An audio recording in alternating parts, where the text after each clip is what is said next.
terms of the history of the sociology department, and marking the almost 50th anniversary of the publication of probably the most important work to come out of this department, the social construction of reality.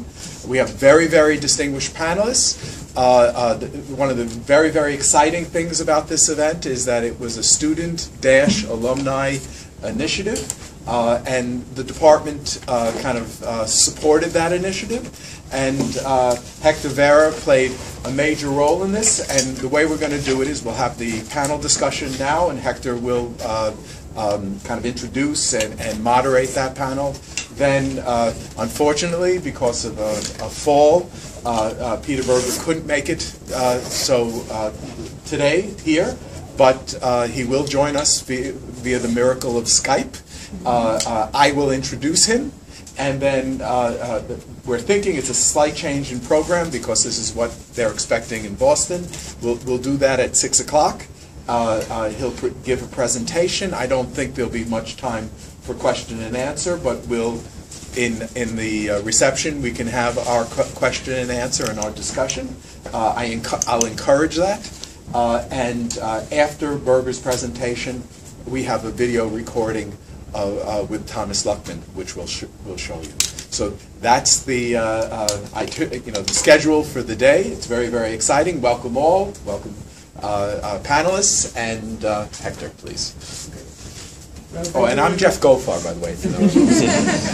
To commemorate the first appearance of a book written by two former New School professors and two former sociology New School students, a book that has been widely read and been successful with readers, translated into these 18 languages, but with a sort of an eventful legacy, like many other social sciences famous concepts. The idea of social construction, it has a similar destiny as the deconstruction or paradigm that have been, transformed and mutated into many different things. So for many social scientists, saying that something is socially constructed simply means that it's something that is not natural, like asteroids or trilobites. That it's something that is the product of society, even if it doesn't appear like that, like gender or race. The fascinating and captivating nature of the title has inspired many sociologists and social scientists to reduce that title and to metamorphosize it into something similar but different, like Martin Hollis' The Social Destruction of Reality, or Dave Elderbass' The Reality of Social Construction, or the quite famous book by John Searle, the Construction of Social Reality. Even Ian Hacking tried to stop this fad, writing The Social Construction of What, but with not great success.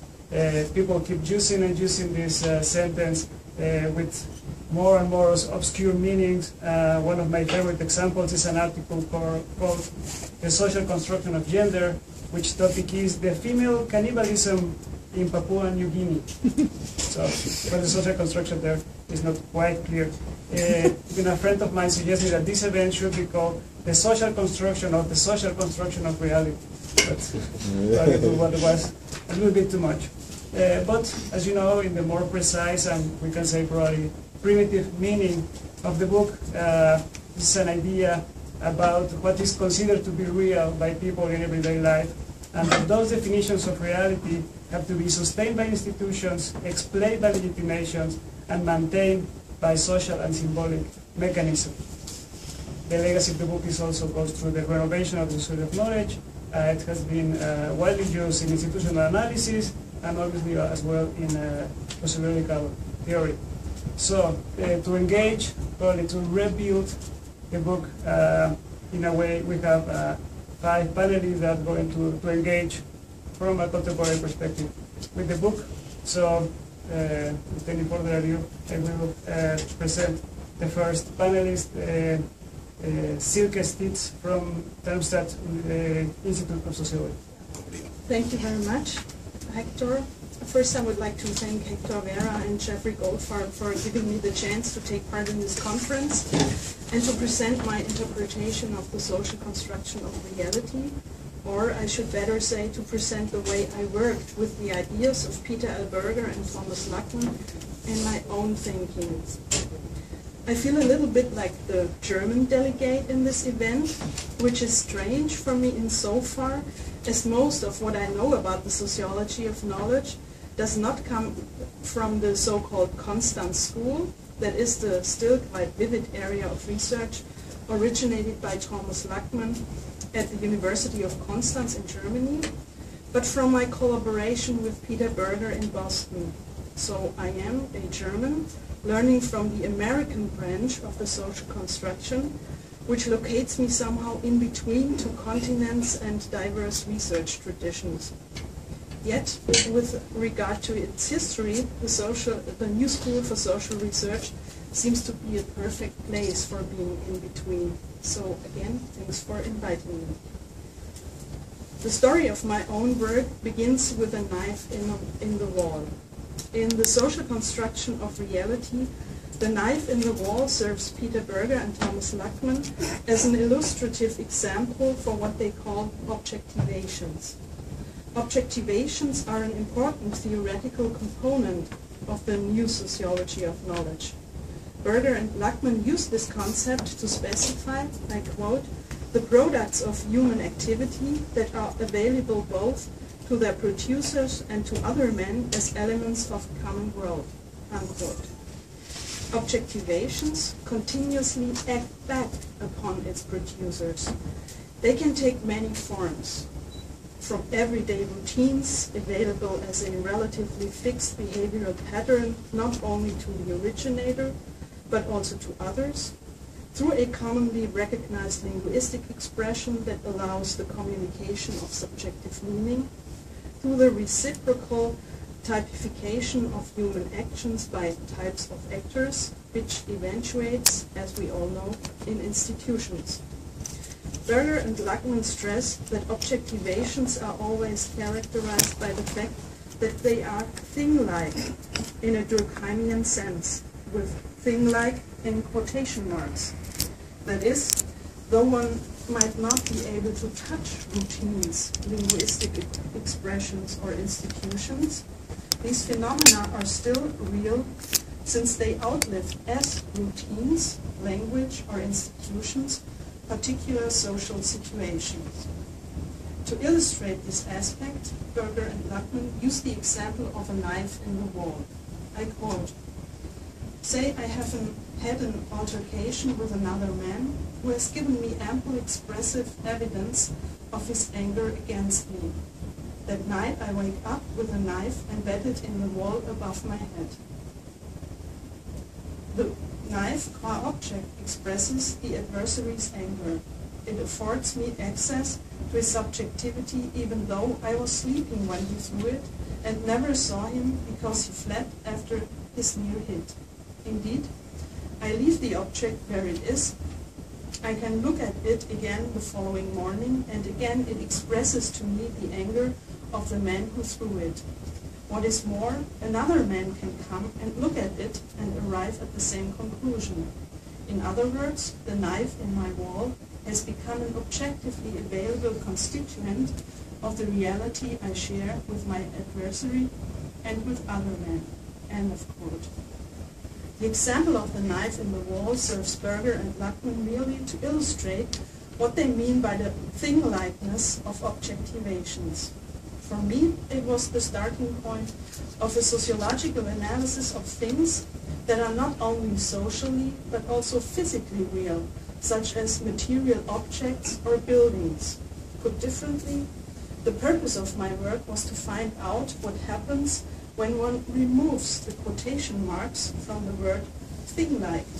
That is, when one takes Berger and Luckmann literally in the above quote and explicitly reflects upon material objectivations. I ask, what role do material objectivations, and buildings in particular, play in the social construction of reality? And how does this lead to what I call Der sinnhafte Aufbau der gebauten Welt, the meaningful structures of the built world, to paraphrase Alfred Schütz's famous book title. Material objectivations are a permanent part of our everyday experience. We are surrounded by buildings and technical infrastructures. We use tools and experience aesthetic objects. We allow our eyes to be guided by graphical elements and the lines of sight, and our mood to be affected by the atmosphere of stadiums and churches.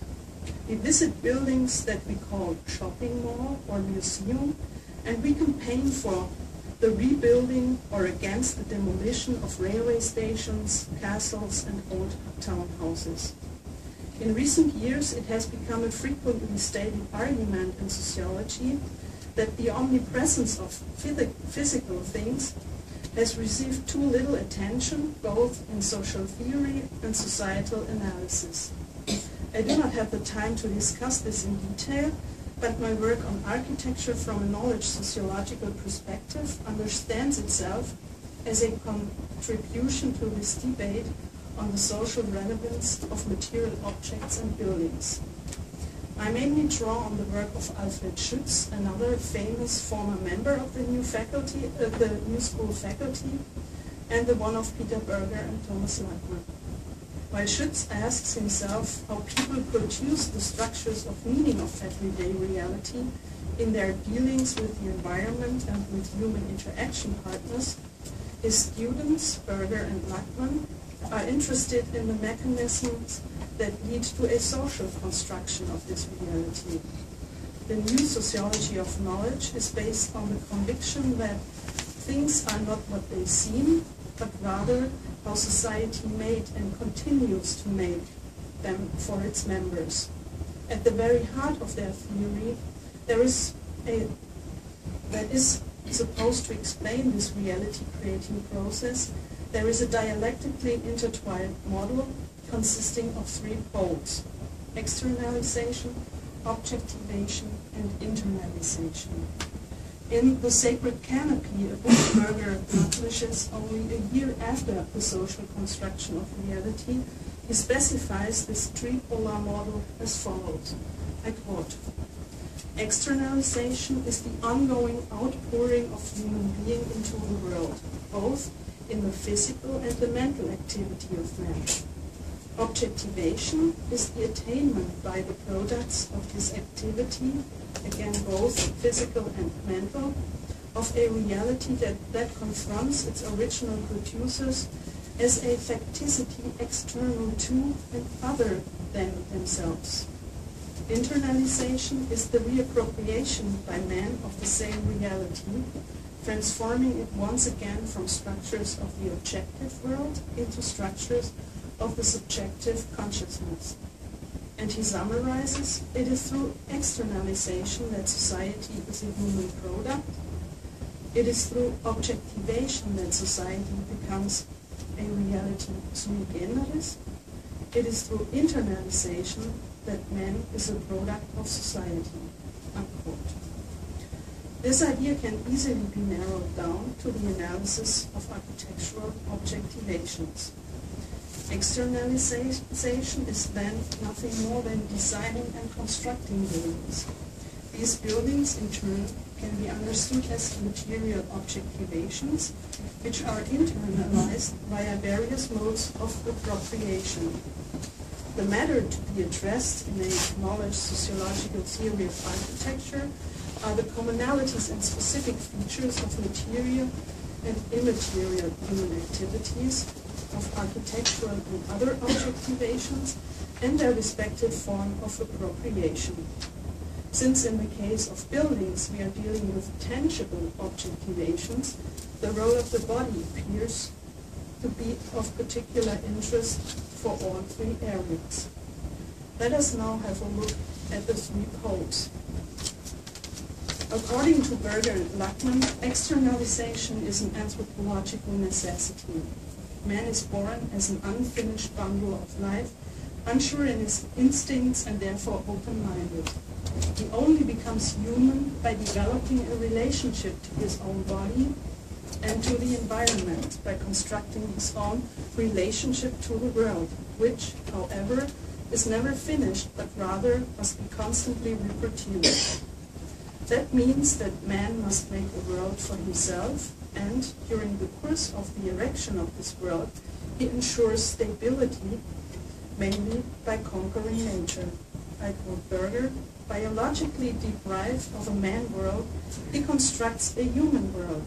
This world, of course, is culture, unquote. So culture is the result of human externalization. It is, in Berger's words, the totality of man's products. This can be both material, tools, things, the built space, and immaterial, though Berger and Luckmann's focus in the book and also in their later works is on the immaterial products, such as language, knowledge, or religion.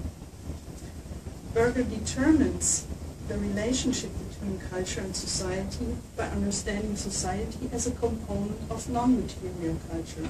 I quote, society is that aspect of non-material culture that structures man's ongoing relationship with his fellow man, unquote. The relationship between culture and society is once again a dialectic one, because the process of building a human world is always collective. Together, people shape tools, invent languages, hold values, create institutions. That means, on the one hand, that society is a result of culture. On the other hand, society is an essential condition of culture.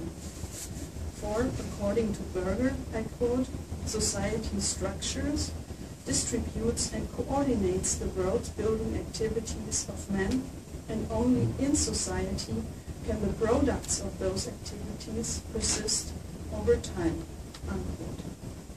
Translated into the field of architecture, this means, on the one hand, designing a building is a creative and inventive act that results in sometimes spectacular architectural artifacts that become part of our material culture.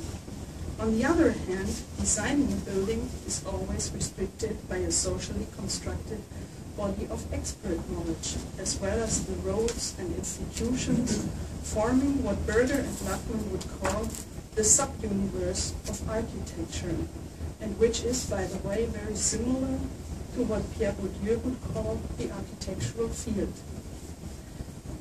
Objectivation means the transformation of man's products into a world that not only derives from man, but that comes to confront him as a facticity outside of himself. That means that the world, as soon as it has been built, is something that presents itself as universal and compulsive. It is, as Emil Durkheim would put it, a social fact, which is capable of resisting the desire of its creator and, in the case of architecture, also its users. Translating this idea to architecture might, at first glance, seem to be banal. After all, a building can be touched, which in itself increases its accentuation of reality in comparison to, let's say, language. However, at second glance, this aspect turns out to be rather complicated. Can buildings transport meaning just as clearly as human language does? How do body and consciousness interact in understanding the building? When and how does architecture become a symbol? I can't answer all these questions here, but what I can say is that buildings are differently relevant to us depending on the section of life world in which they are for us located.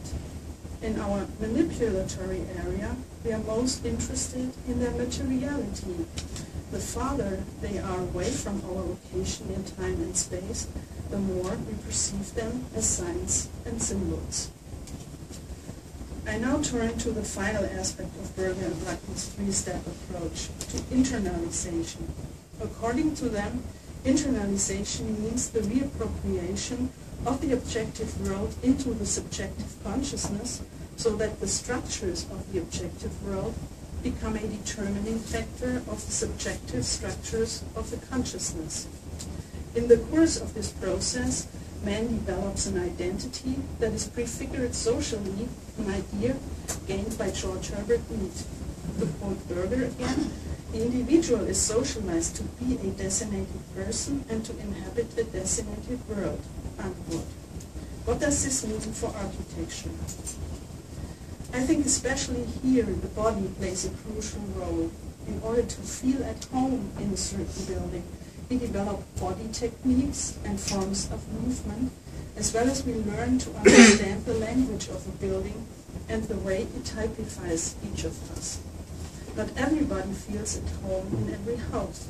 By means of internalization, buildings start to shape our relationship to the world and our fellow humans through their spatial structure and through their design. They ascribe a place and an identity to us. To come to a conclusion. From my perspective, the major advantage of using the social construction of reality as a model to reflect upon the social relevance of the physical world is that one can gain an extremely broad understanding of this phenomenon. While, for example, Marxist approaches are most fruitful for exploring processes of externalization, through critically looking behind the fetish of things, the question of an object's agency for the social world would not be a valid research issue. Conversely, actor network theory, to use just another example of a social theory, would focus on the capacity of objects to act and interact with human beings, and thereby tend to forget that it were human beings that collectively produced these objects.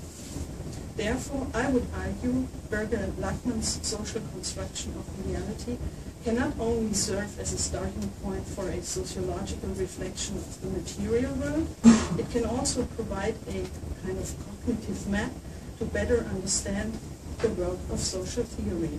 And that, I think, is a lot.